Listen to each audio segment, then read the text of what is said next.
to you after the class is done.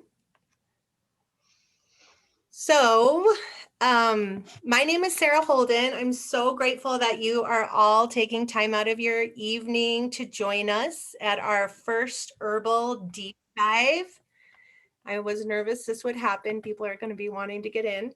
Oh, I'm actually trying to log in right now through my laptop instead of my phone. Oh, So I okay, so that might be you. can. I'm going to just let you in. So,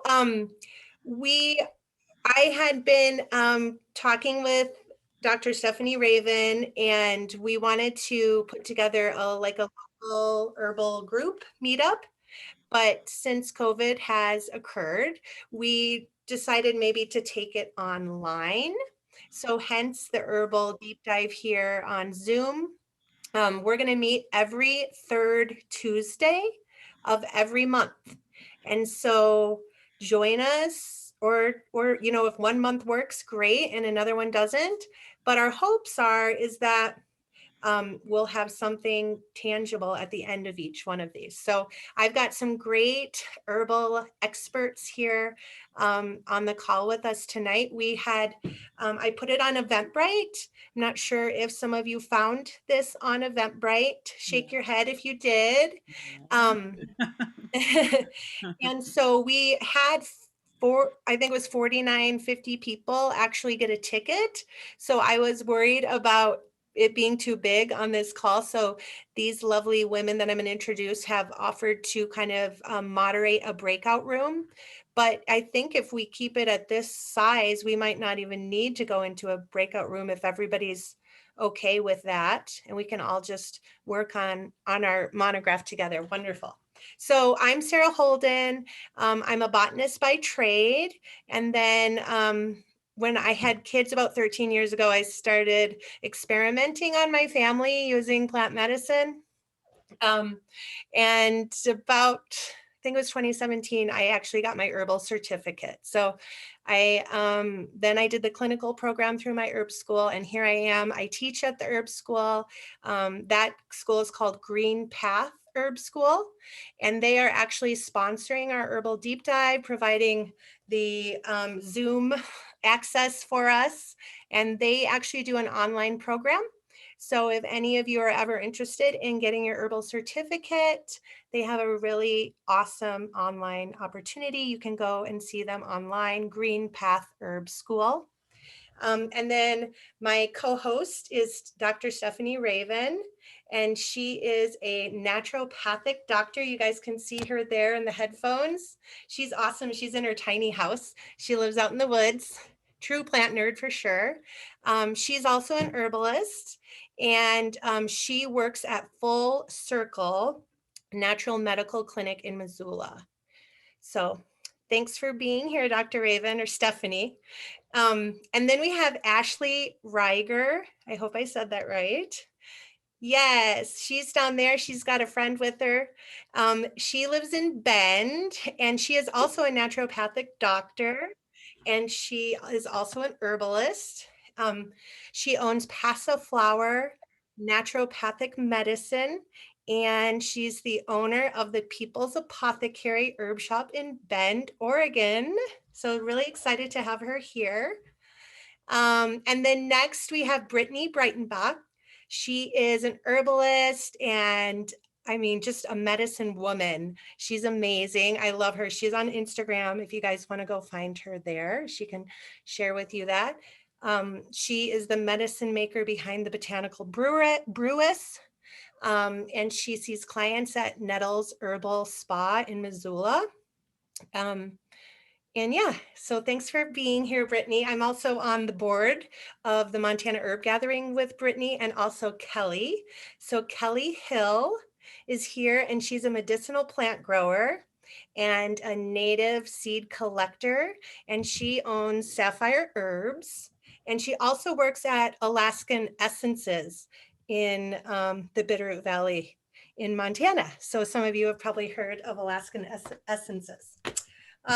So yeah, that's our introductions. We're not going to go off into specific groups, but I'm going to kind of pass the torch on to Dr. Stephanie. And actually, since we're such a small group, I would love if everyone just wants to do a really brief introduction and share your, this is my cat Sadie, just share your experience level, kind of where you're coming to us from. A couple of folks have introduced themselves already, but just maybe a sentence or so we can all be familiar with each other would be great.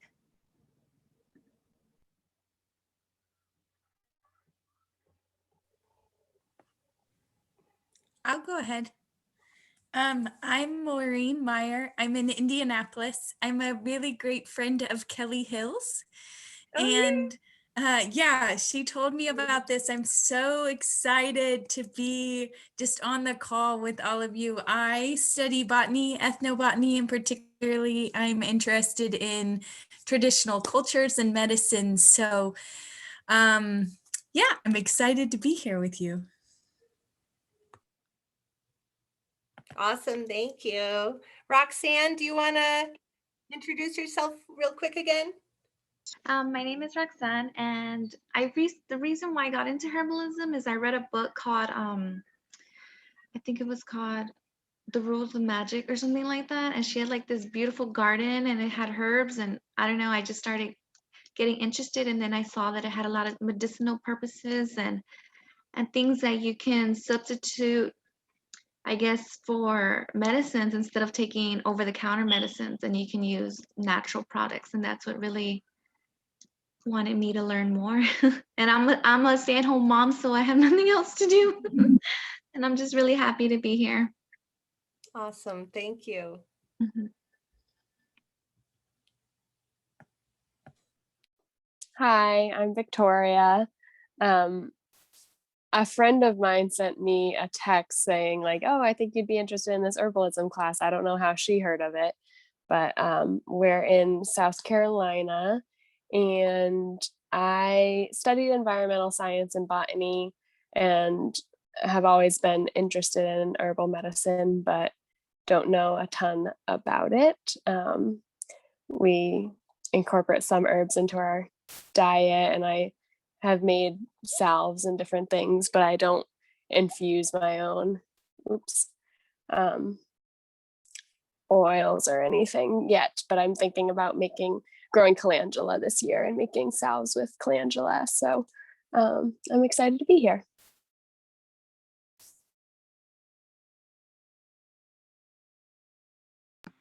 Hi, everybody. My name is Tabia. I'm in Chesapeake, Virginia. I don't have a formal training in herbalism. I am actually a gardener, and I guess that was the natural progression for me, was to want to learn about more what the plants can do besides just nutritionally speaking. And I go to attend a lot of classes with a local forager and herbalist Vicky Schufer, who's here in the Virginia area. So I'm fascinated by the fact that just about everything you can point to has some kind of a purpose other than what I knew, in terms of what vitamins and minerals I could get out of it. So I'm just here to learn as much as I can. I haven't made a lot of things, some infusions, some decoctions. I haven't tried any salves yet or things like that, but I am experimenting on my 91-year-old mother, and it seems to be working pretty well for her. I'm kind of really impressed. She tells people I'm like a witch. She says I go out in the yard and I pick things and I give them to her. And I say, yeah, but it works, right? And she says, yeah, that's the point. So as much as I can, learn, it'd be great.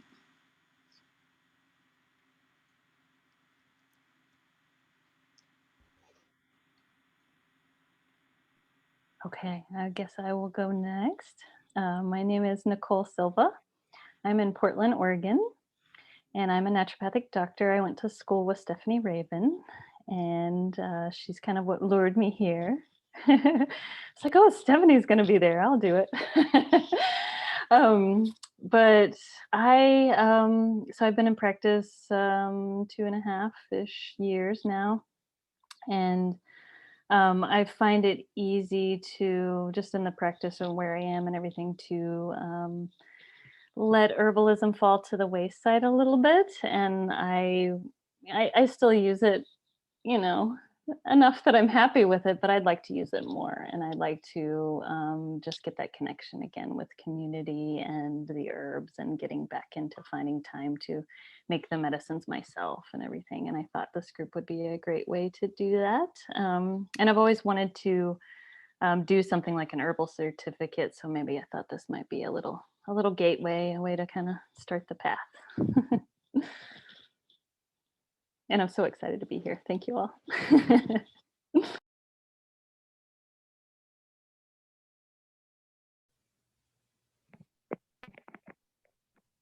I'll go next. Sorry, I have my video off because I got the notification about this class while I was driving, and I'm a little embarrassed about it. So I live in Missoula, Montana. I took the Green Path Herb School kind of part-time herbal program last year, and now I make plant medicine for meadow sweet herbs here in town, right underneath the Green Path Herb School. So I've been foraging for a long time. Cottonwood is probably my favorite smell on the planet. I love working with it, and I just, I'm happy to share my experience with it and my tips or anything, as well as hear everybody else's. Thanks.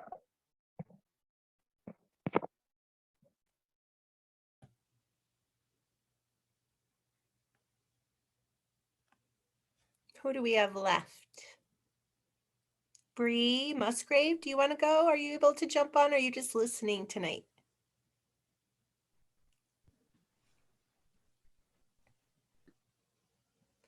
Okay, who else? I hope I don't say this wrong. Nasia? Do you want to say hello? Oh, I see Bree is in the, she put her message in the chat. So my name is, and I have been practicing, rather, I would say. I know more than about 100 herbs, and I still want to know more. I have been practicing for a couple of years now. So experimented on my husband and myself. He had arthritis, not anymore. And I had allergies, not anymore. So I want to learn more.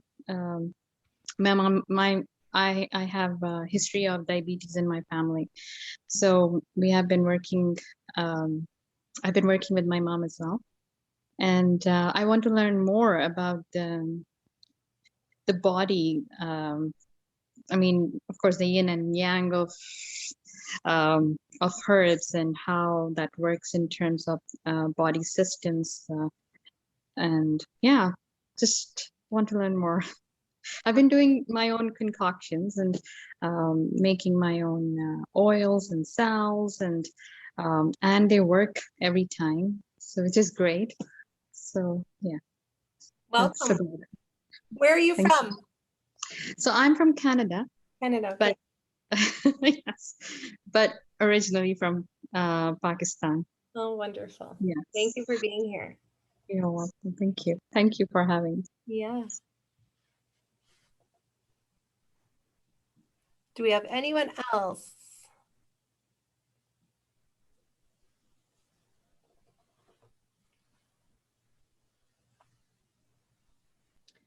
Okay, well, if people want to jump in later, they can, but we'll just move along here. And we said this in the email we sent around, so this may be a bit repetitive, but just want to put out the expectation that Sarah and I's hope for this group is to all learn together, and we're going to be leading this first class, but the idea is that we'll have people that might feel inspired to facilitate future classes, and that that we all bring some information from our own personal experiences, and then also research that we may have done with our favorite resources to the group to share together, rather than it be structured in a traditional lecture style class. And also, you know, really focusing on learning from the plants as well. So that's a lot of my background and how I studied herbal medicine was with Scott Close. He's a herbalist based out of in the Portland area in Oregon. And he does a lot of work he calls psycho-spiritual use of plant medicine, where you sit with the plants either in person or through taking the medicine and see what you feel in your body and learn from them that way. And it's really cool to do that in a group, because then you can see where shared experiences come up. So we want to do a mixture of that, and then also of learning physical uses that we know of from herbalists that we love to learn from.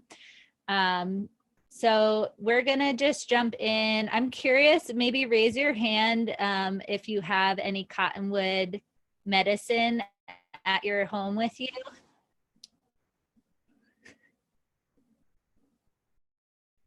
Okay, so it looks like there's quite a few people who don't have cottonwood right now, which is totally fine. So we're gonna do a little bit of a plant meditation, and I'm just gonna, I'll guide it a bit, because not all of you have the medicine to take internally. So you can also, during the meditation, just think about experiences you've had working with cottonwood or being with cottonwood out in nature, if you've ever seen the tree. And then I'll just give some verbal cues of things that we can be paying attention to in our body during this. And we're just going to do that for a couple minutes, and then we'll all come back together and share about our experiences. So if you do have some cottonwood that you'd like to take, I'll just invite you to do so now.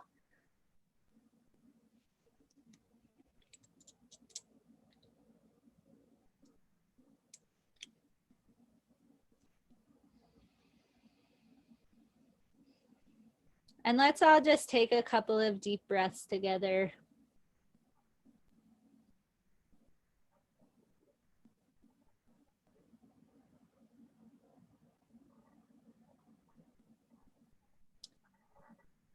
And you can bring the image of a cottonwood tree into your mind. A cottonwood is a plant of deep anchoring. It's a very tall tree. It can grow over 100 feet tall. One of the tallest deciduous trees in North America. And it's got deep roots to anchor it into the ground.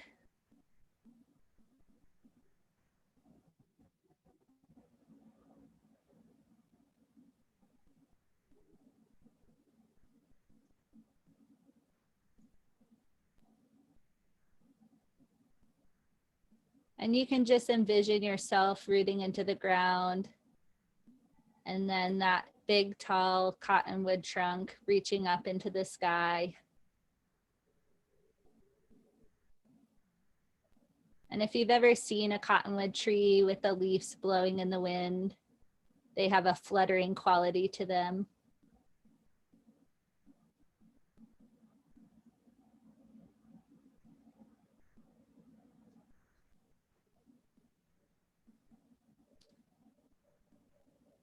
And when the winds really pick up, cottonwoods tend to shed their branches easily. And this can be a symbol of learning to shed what's not serving us anymore.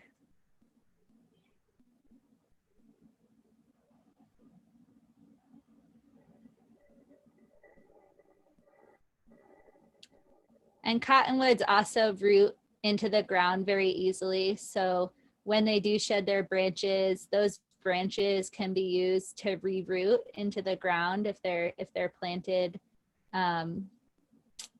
So it also has this quality of helping us shed what we don't need, but using that to revitalize our life force.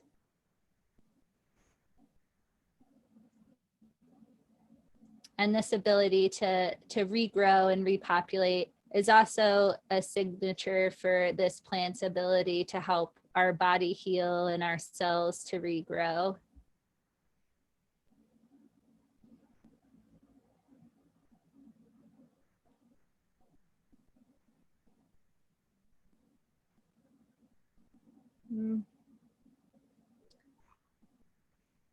Cottonwood for me also has a very warming quality and feeling of being held and supported. It's a very nurturing plant.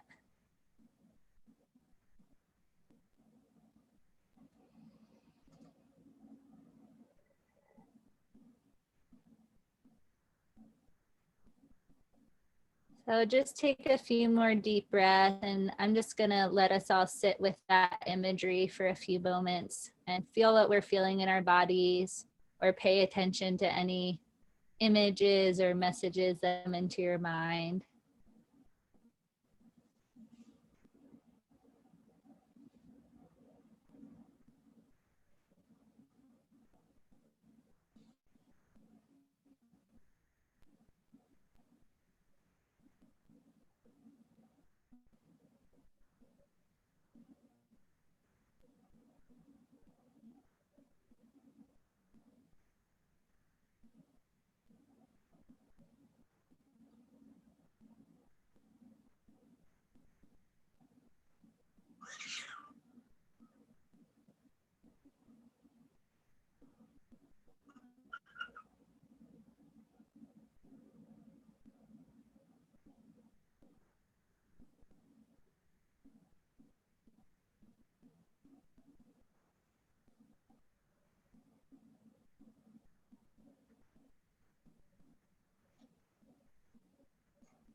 Okay, so let's take a couple more last deep breaths together.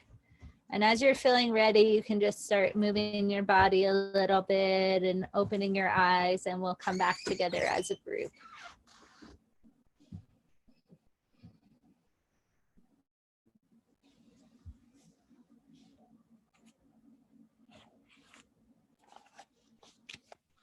Okay, great. So thanks everyone. So we can just go around and, you know, people can chime in if they'd like to, and feel free to share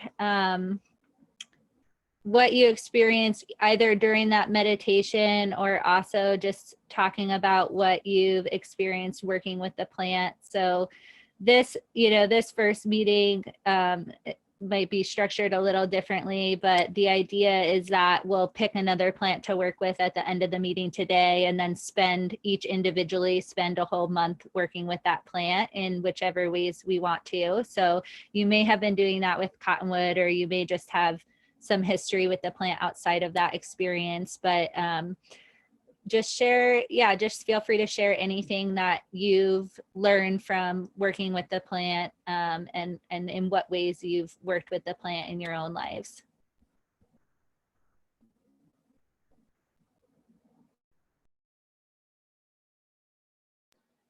I'll go first. Let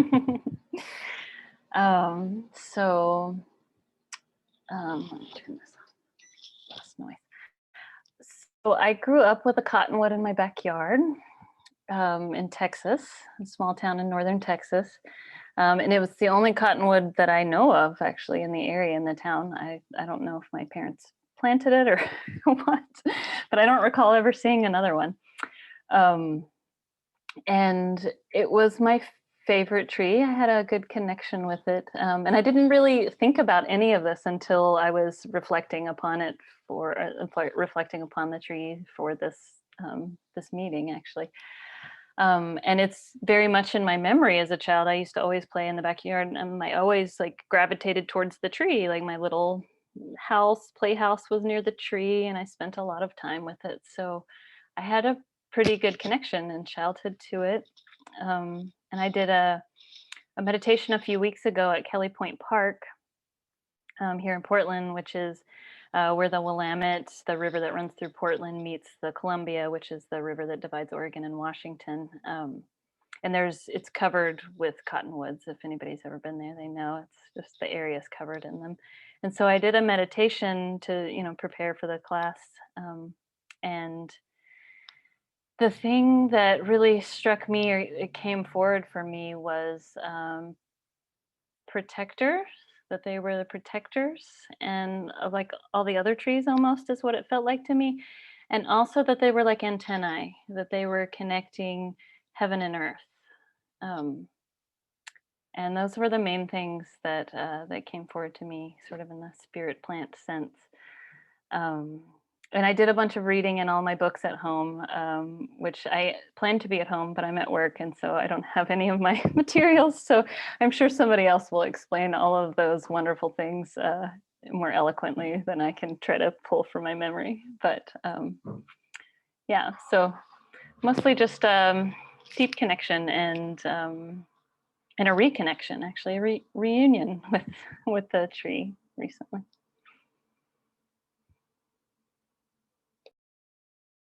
Great, thanks for sharing. And that actually is something Scott Close, who I mentioned earlier, has talked about a lot with this tree, that it really does have that connection, deep connection of like heaven and earth, and almost represents that idea a lot of us have of the like tree of life imagery. But yeah, that's great. I love that. Thanks for sharing, Nicole. I love that too, because I feel a lot like you do, Nicole, with this tree. In college, I did a lot of watershed restoration work with a group, and I was coming from Illinois and coming to Montana and seeing these like amazing trees. And, my study with the plant then was how it really just manages the river. They like totally are there in the riparian zone. They're along the waterways. They'll fall. And it's almost like they're like, okay, now you go this way. And so I love how, for me, it has almost this similarity in our bodies, how it can manage, really like watery excess almost in our bodies. And also I look at this tree as like this soul that can manage like the zone there along the water, because it is so flowing and it changes so much. So to me, it's like the river is super emotional, always moving and changing course. And something for me that I had not really delved into was using cottonwood for emotional support and a lot of that mental support or clarity, if you will. And so I was reading and I wrote down that the cottonwood is good for states of overreaction, good for drama or drama feelings, if you will, or when you have those like responses that are just really rooted in that emotion. So I thought, wow, it's so perfect for right now too. Like I just think of my family, and we have a lot of drama and emotions that come from just probably being locked up together and not having our same old routines. It also talked about using it for generalized weepiness or emotion that just seems never ending. So the cottonwood has this like just real direction in your body to kind of help clear that emotional excess and help kind of rebalance you into that healthy ebb and flow, which is exactly what it does for our waterways and our rivers. So I love looking at plants, how they interact in nature, and then how we can use those or mimic those in our bodies. So, yeah.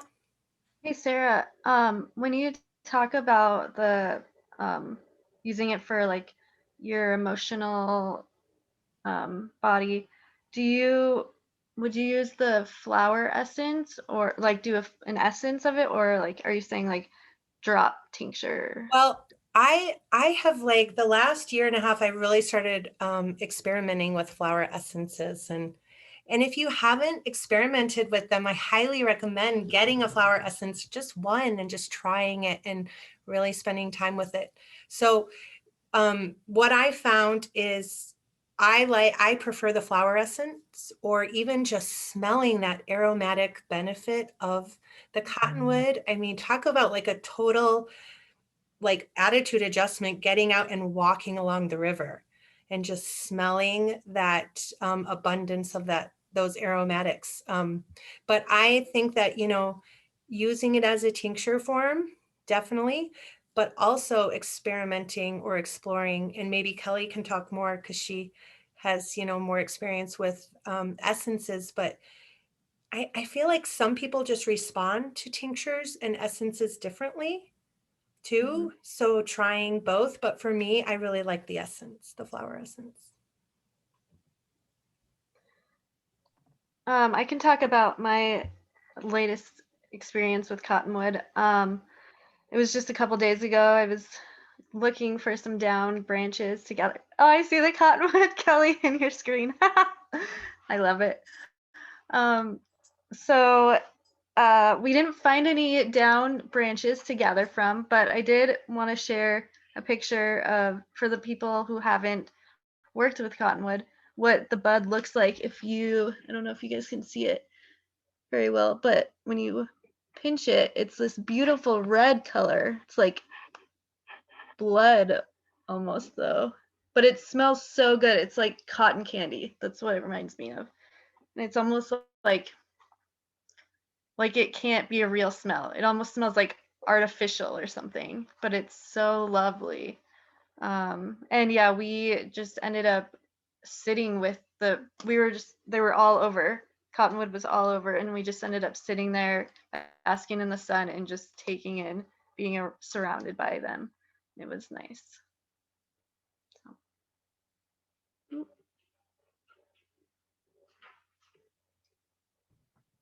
I can share a similar experience that when we were in the meditation, I was reminded of traveling across the country a year ago, actually pre or mid pandemic, I guess. And we were in Colorado and Utah, and for some reason, I hadn't remembered that they grew in those river valleys also.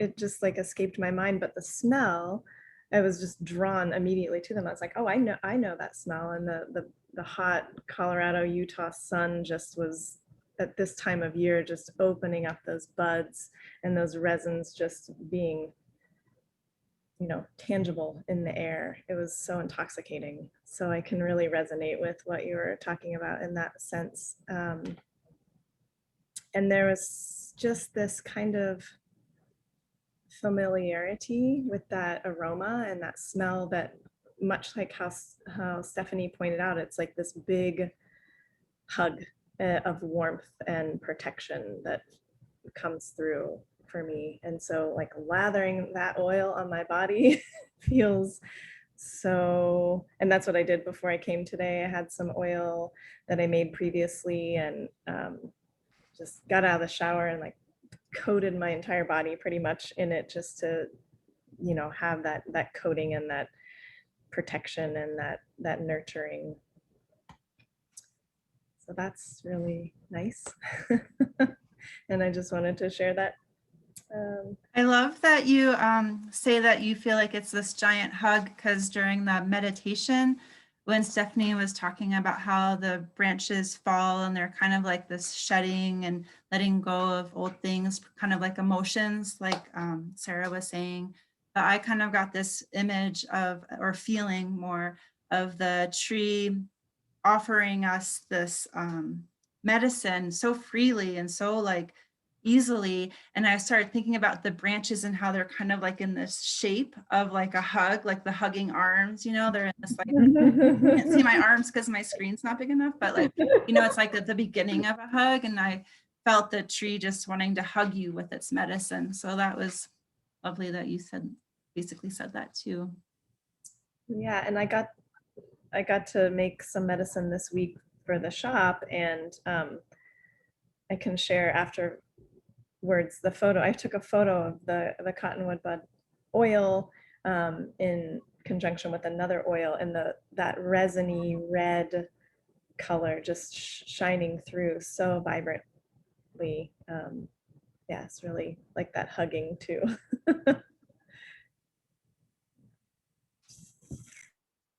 I also find that I think Cottonwood for me is like this kind of like time of year where you kind of remember who you are as a plant person, because all winter you can't really, you kind of like are working with plants so directly.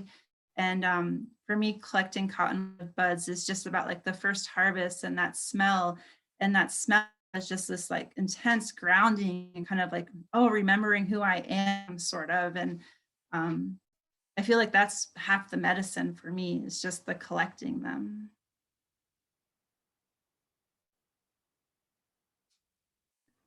Yeah, I agree. I love it's, you know, the first plant that many herbalists in North America collect for the year. Because for those of you who haven't harvested, you want to collect the resin when they're still freezing, right? It's like they're still freezing or after, because the resins, they get really kind of goopy when it warms up, and it's hard, you lose so much of the resins when you collect it if it's not in that more frozen state. So you get much more potent medicine when you collect it that way. And also your hands stay a whole lot cleaner. But yeah, I feel like it brings that energy of like that like spring rejuvenation and excitement for like the year to come that we all get at this time of year, when the sun's starting to shine its face a little bit stronger and the plants are starting to emerge. So I do think it really brings that excitement with it. So I've only used cottonwood externally. I'm curious what your guys' experiences are using it internally.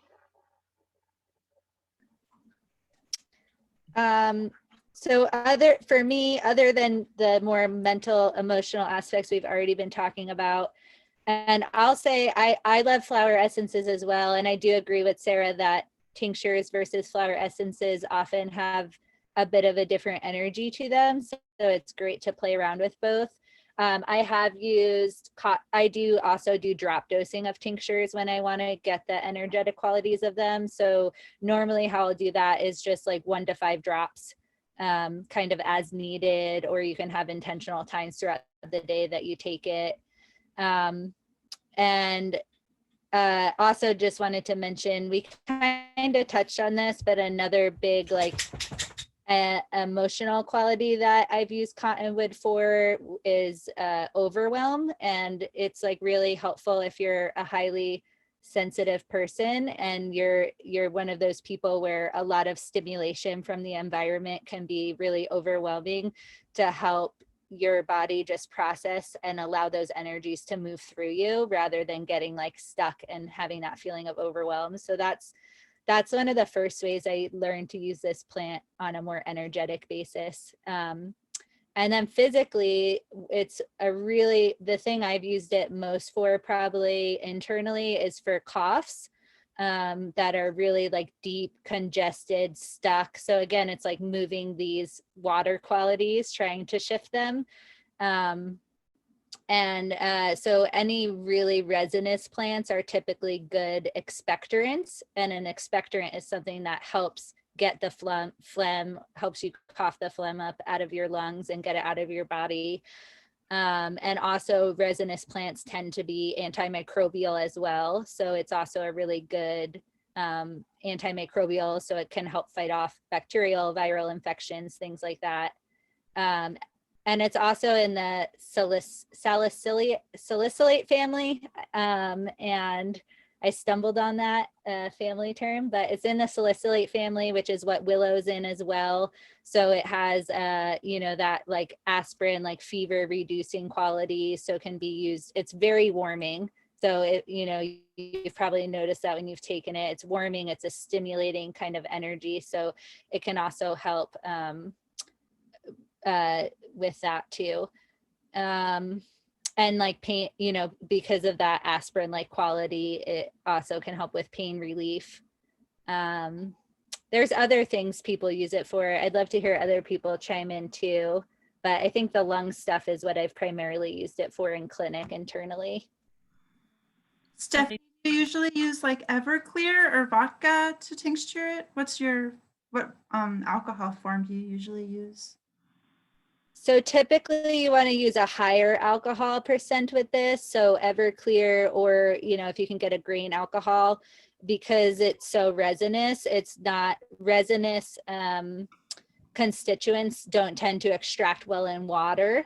So if you're doing the buds, a higher alcohol content is better. And you can always dilute it down to, some people will extract in a higher alcohol content and then dilute it down a bit after the extraction so that it doesn't taste so alcohol-y. But cottonwood has such a strong flavor that masks it.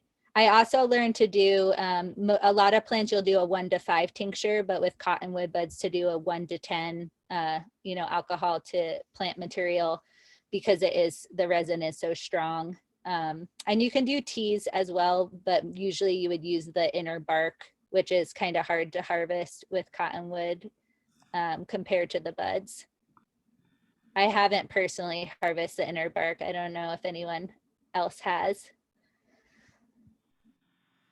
So they were saying that it can be used in a like with olive oil to make a salve to be used on like lesions or what do you call those, herpes blisters or something. That's also one of the uses. Yeah, you can definitely mix it up with just, you know, infuse it with some oil.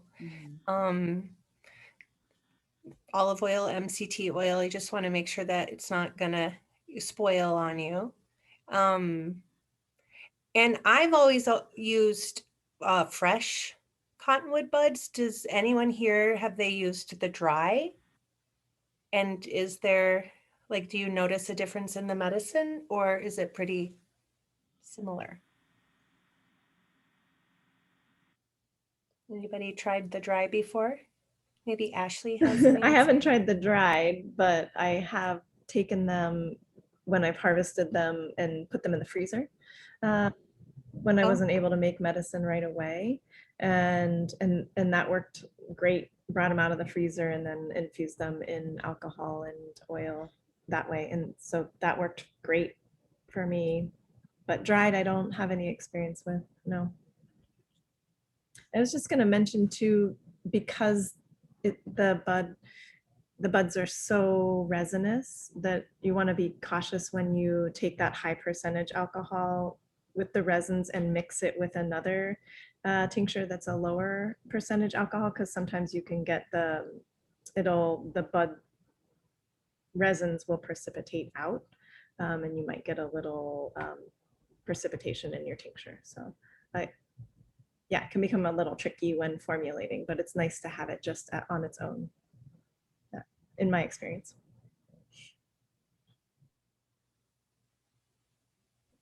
I just wanted to share briefly.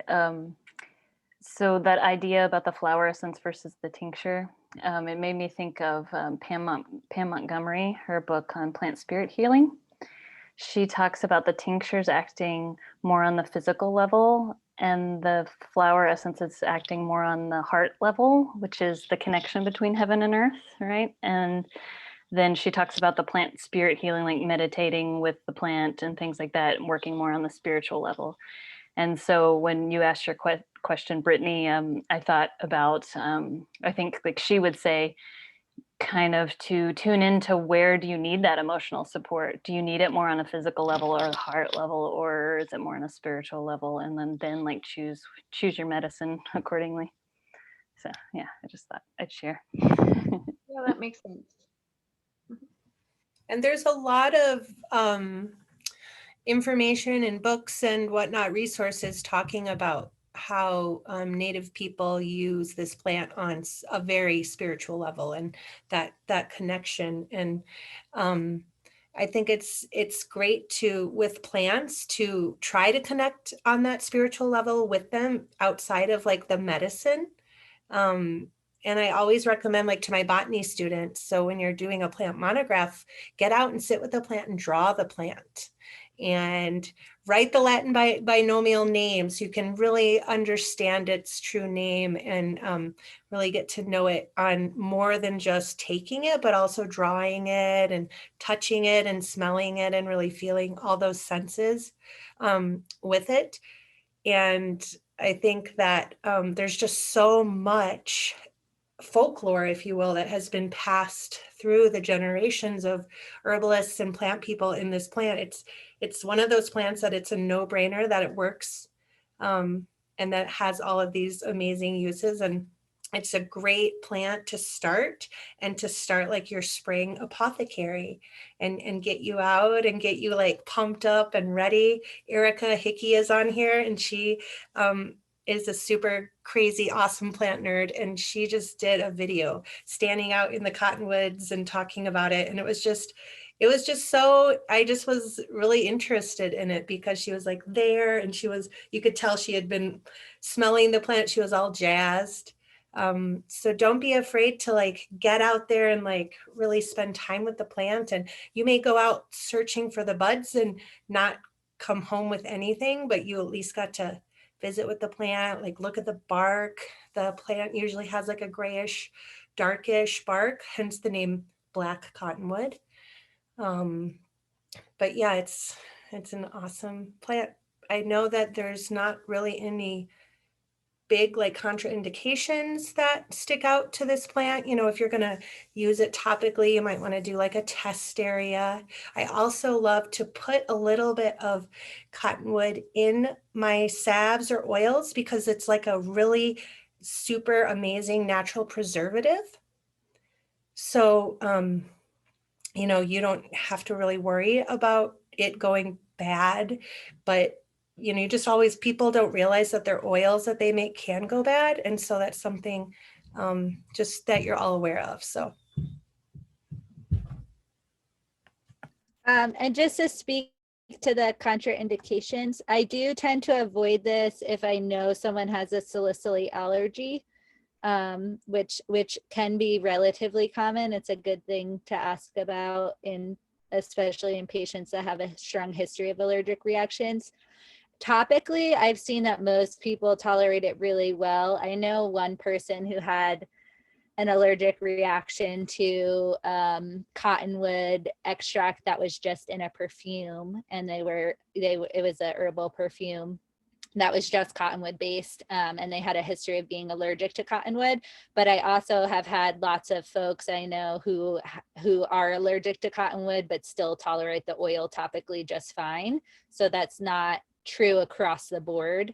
If you're ever unsure, you could always do have people do a tiny patch test where they just put a little bit on and see how their body responds. And as long as, wait 24 hours before applying it, like Ashley did, lathering it all over your body, which sounds so lovely. But so yeah, I think that's the only contraindications I'm aware of.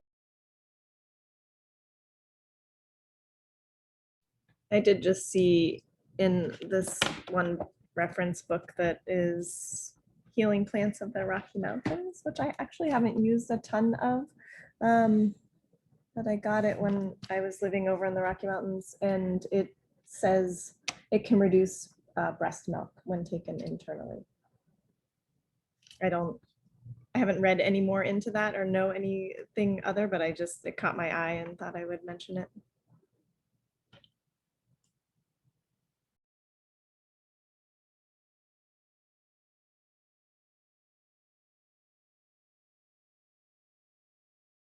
Does anyone else have anything to share? We've got about 6 minutes left, and I want to be mindful of your time.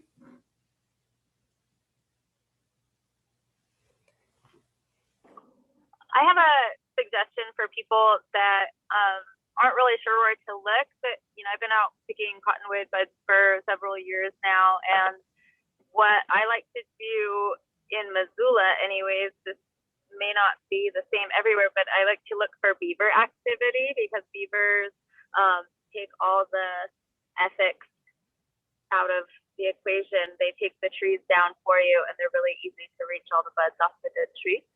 So I will look for erosion or beaver activity and often find a lot of buds that way. And then around this time of year, what I'll do is carry an empty pill container with a couple latex gloves and a plastic bag stuffed inside of it, and I'll just keep that on me at all times, so that if I run across cottonwood buds, I'm ready for them. So those are my kind of harvesting tips that I think are really helpful. Thank you, Catherine.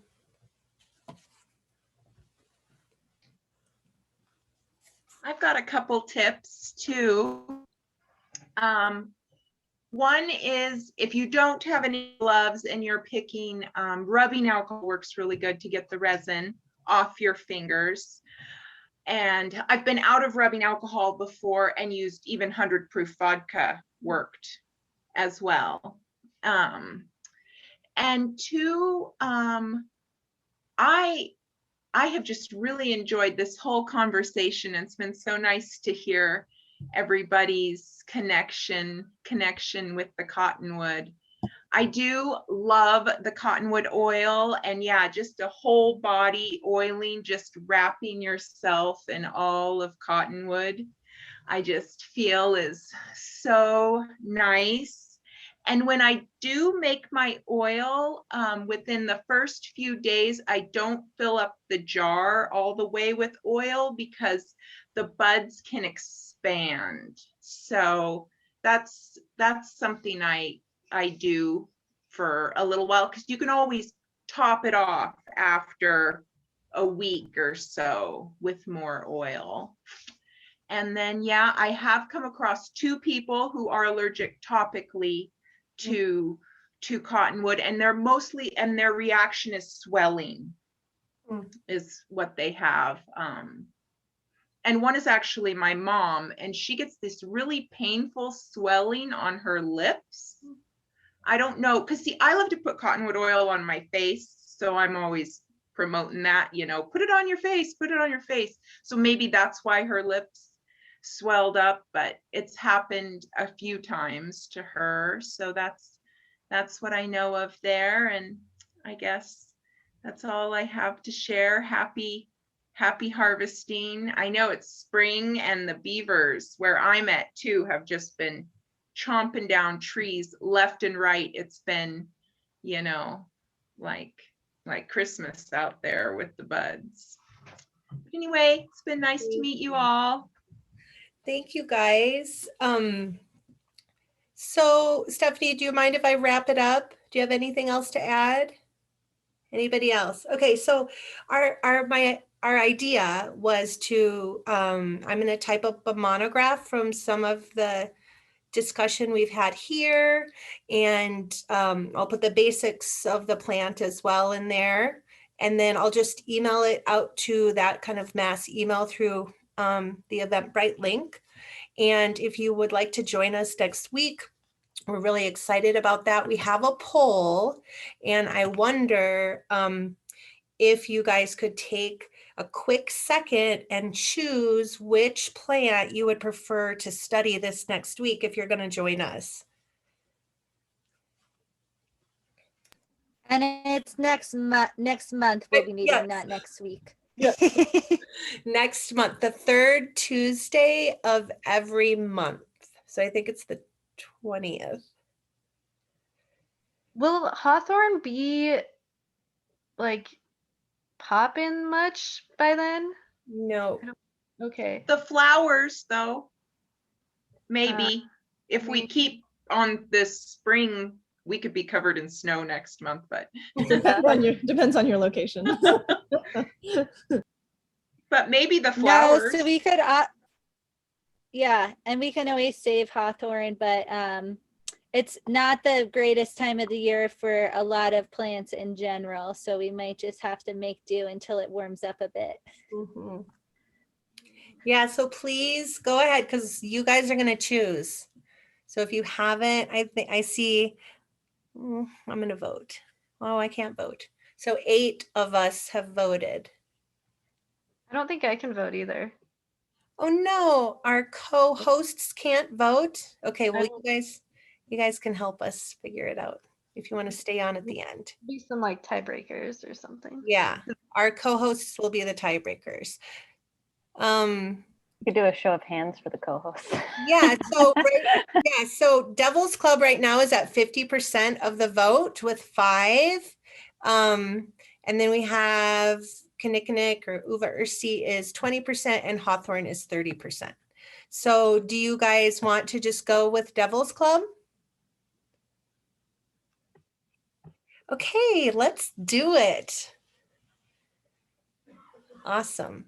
Okay, so that's what we'll practice, or we'll study, we'll practice, we'll spend time, and then we'll meet again here at this same number. So you can bookmark it or save this number, 6 p.m. Mountain Standard Time. Join us.